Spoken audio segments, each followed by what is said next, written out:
Salut, c'est Léo, ça dit quoi? Ce soir est une des soirées les plus importantes de ma vie et de la vie des femmes. En avril 71, le mot avortement était encore un mot tabou. Le Sénat a adopté.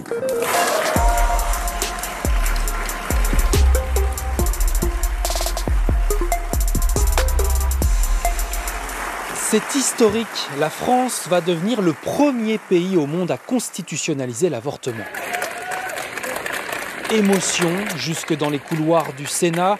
Inscrire l'interruption volontaire de grossesse dans la Constitution qui fixe les droits et devoirs fondamentaux des citoyens, c'est la protéger alors qu'elle est remise en cause ailleurs dans le monde.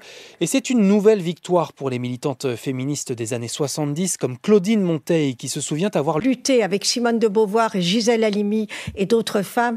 Et je tiens à dire combien je suis fière de la jeune génération d'aujourd'hui. Ce qui s'est passé hier, c'est une nouvelle étape. Le Sénat est d'accord sur le même texte que celui voté par l'Assemblée nationale.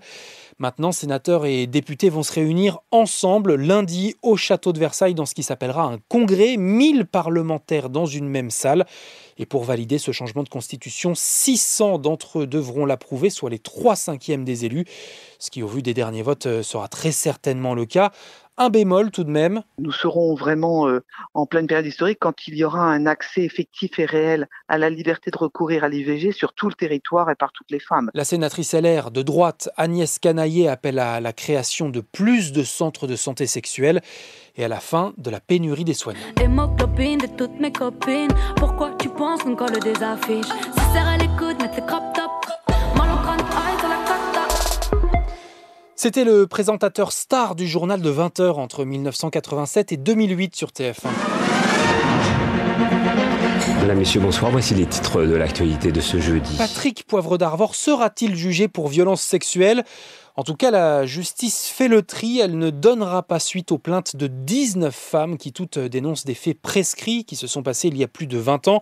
L'une d'entre elles, la journaliste Bénédicte Martin, est en colère. Quand on connaît le temps qu'il faut pour réaliser, pour porter plainte, c'est parfois des décennies. Effectivement, au niveau de la prescription en France, il y a des choses à revoir. En revanche, la justice va tout de même bien enquêter sur 2 accusations de viol supplémentaires ainsi qu'une accusation d'agression sexuelle. Au total, ce sont donc les plaintes de 4 femmes qui vont bien faire l'objet d'une enquête. Mal dominant, pour qui tu te prends?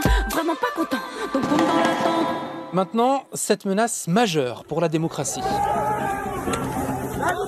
C'est un expert de l'ONU qui emploie ces termes après 1 an d'enquête, mais il ne parle pas des militants radicaux pour l'environnement, plutôt des répressions contre eux, comme ici, sur le chantier de l'autoroute A69 en octobre dernier dans le Tarn. Et je veux redire que cela relève de l'écoterrorisme. How dare you? Que ce soit en France, en Espagne, au Danemark, comparer les militants à des éco-terroristes est alarmant selon le rapporteur de l'ONU.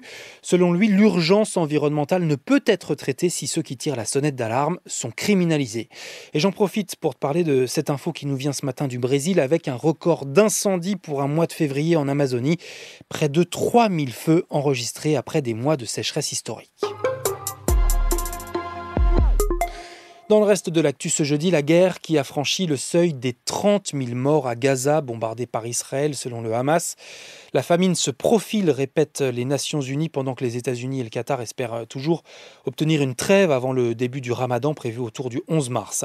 Tu fais peut-être partie des 76% des auditeurs de Ça dit quoi à t'être prononcé pour la mise en place d'une visite médicale tous les 15 ans pour pouvoir continuer à conduire.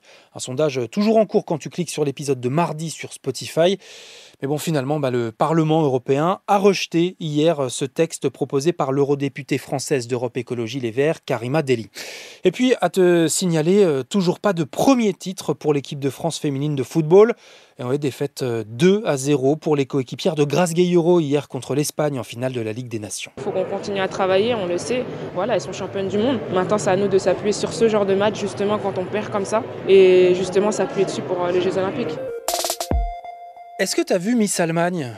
Si tu veux la voir, je te conseille pas d'aller le faire sur les réseaux. Bon, moi je vous trouve sexiste, misogyne et dinosaure. Mal dominant, pour qui tu te prends? Parce que Apameh Schonauer dérange. Elle a 39 ans, 2 enfants et d'origine iranienne. Elle a fondé un réseau pour les femmes opprimées.